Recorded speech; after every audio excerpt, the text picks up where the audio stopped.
सेवा और त्याग मिले जितने तारो जन्म होया करे। ने दो घटक एक मिथक मिथक दो मिलने।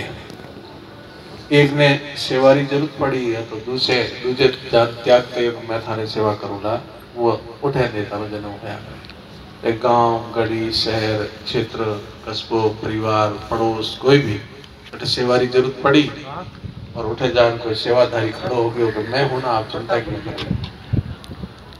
तो सेवा और त्याग दो मिथक मिलते हैं तब नेता का जन्म होता है। एक जगह सेवा की जरूरत पड़ती है दूसरे को त्याग करना पड़ता है। सुख सुविधा पद प्रतिष्ठा नींद आराम नौकरी पैसा फलाना ठीकरा सब छोड़ना पड़ता है तब जाकर नेता बनता है। तो ये मिथक मिलते हैं तो सेवा और त्याग तब जब उत्पन्न होता है नेता। और नेता शब्द का अर्थ होता है नियति सा नेता जो ले चलने में सक्षम हो सबको साथ ले चलने में सक्षम हो उसको नेता कहते हैं।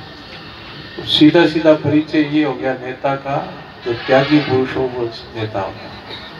जिसके जीवन में त्याग है वही नेता होता है। त्याग की जगह अब आ गया भोग उल्टा ये हो गया।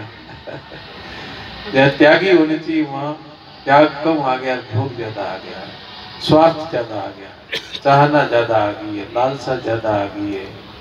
तो उसे बहुत अच्छे नेता दिए है क्षेत्र में देश में अच्छे हुए हैं इसमें कोई दो राय नहीं होंगे भी है भी इसमें कोई दो राय नहीं। परंतु ये घटक मिलता है पर अभी थोड़ा लोगों की ऐसा चिंतन है कि सेवा और त्याग वाले कम है और अपने काम के लिए राजनीति में जाने वाले ज्यादा है ऐसा लोगों का कहना है। और जब आकलन करते हैं अपन देश आजादी का जब देश आजाद हुआ था तो सभी नेता त्यागी थे। डॉक्टर राजेंद्र प्रसाद देखो कितने पढ़े लिखे थे उन्होंने सब कुछ छोड़ा।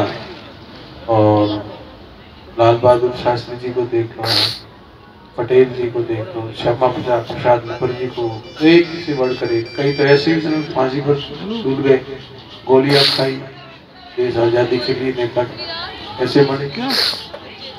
उसके बाद में थोड़ा सा जो दूसरा आया उसमें भोगवाद ज्यादा आया त्यागवाद कम आया।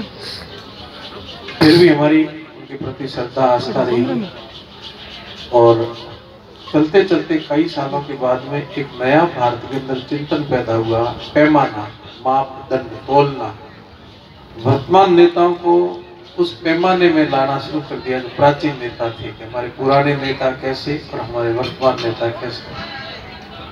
तो नेता की जो गुण में है उसमें ये बताते त्यागी सेवा भावी निष्ठावान और निस्वार्थ भाव से काम करने वाला परिवार रहित बात करने वाला पक्षपात रहित बात करने वाला जातिवाद से परे क्षेत्रवाद से परे ऐसे जिसके अंदर भाव हो आदर्श नेता मानते हैं। तो अब उस पैमाने में कम लोग ही बैठ पाते हैं। जातिवाद से परे तो जातिवाद पर तो राजनीति करते नहीं तो इनके पास क्या है व्यक्तिशय क्या है राजनीति में जाने के पीछे क्या है।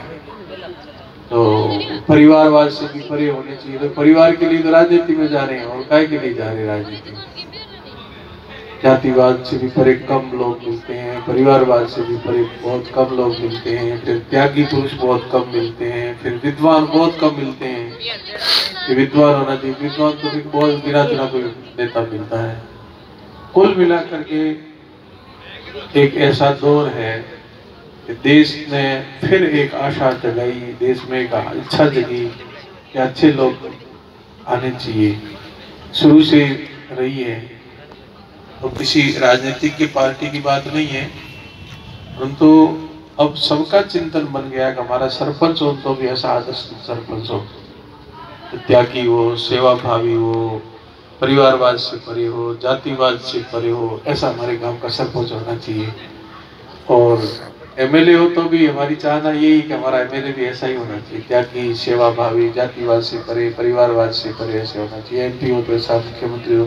तो अब हमारी सबकी अवधारणा तो ये बनी है परंतु होता क्या है कि मतदान करना बहुत कम लोग भी समझ पाए। अभी मतदान है बुद्धि और विवेक का सबसे बड़ा दान है।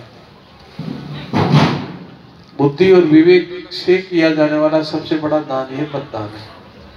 और यहाँ हम क्या करते हैं, मतदान करते तो हैं, करते होंगे, मैं ये नहीं कहता नहीं करते हैं, परंतु बहुत कम लोग शायद मतदान को इस प्रकार से करते हैं, मुझे बुद्धि और विवेक से मतदान करना है, बाकी मत को भुनाने में ज्यादा लगे रहते हैं कि फायदा क्या लेना आपको। तो मतदान कम हो रहा है, मत को भुनाना ज्यादा हो रहा है। जब तक हम मतदान नहीं कर पाएंगे सही सही, तब तक ये स्थितियां ठीक होने में टाइम लगेगा। तो मत को भुनाना छोड़ना है। छोटे छोटे प्रसंगों पर मतदान करते हैं, प्रत्याशी मेरे घर आया नहीं, ये पहले आ गया, उसकी गाड़ी में वो बैठ के तो मैं तो सामने वाले में बैठूंगा।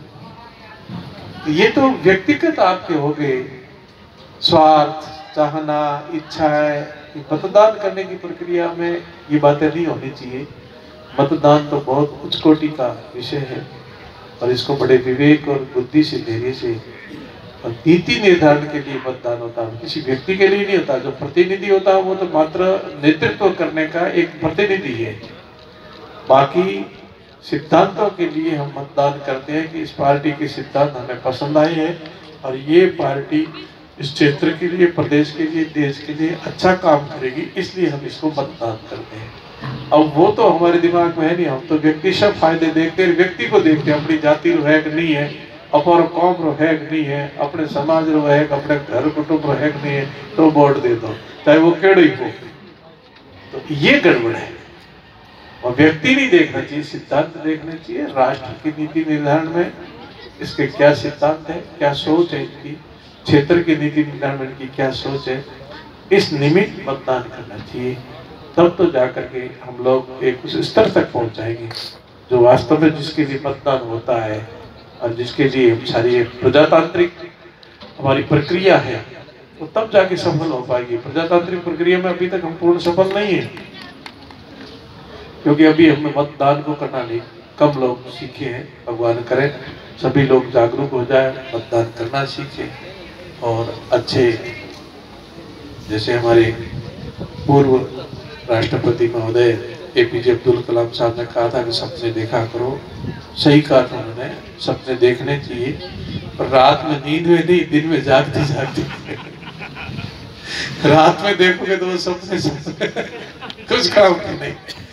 दिन में जब देखते हो कि मेरा देश ऐसा होना चाहिए, मेरा क्षेत्र ऐसा होना चाहिए, मुझे ये करना चाहिए, वो करना चाहिए, तो वो स्वप्न जो है उसको फिर साकार कराओ, तब तो ये जीवन सफल है। नहीं तो काय का जीवन है, ठीक है जीना है, जीएंगे, खाएंगे, पिएंगे, ये सब कुछ करेंगे। तो बहुत सुंदर, मैं पुनः आप सभी बहुत जागरूक बंधु हो, इस क्षेत्र के सभी प्रबुद्ध लोग हो, सरपंच साहब, आप सभी लोग काफी देर से यहाँ विराजे हो, इंतजार कर रहे हो रात को भी। मैं आप सबका आभार व्यक्त करता हूँ और साधुवाद और शुभकामना देता हूँ।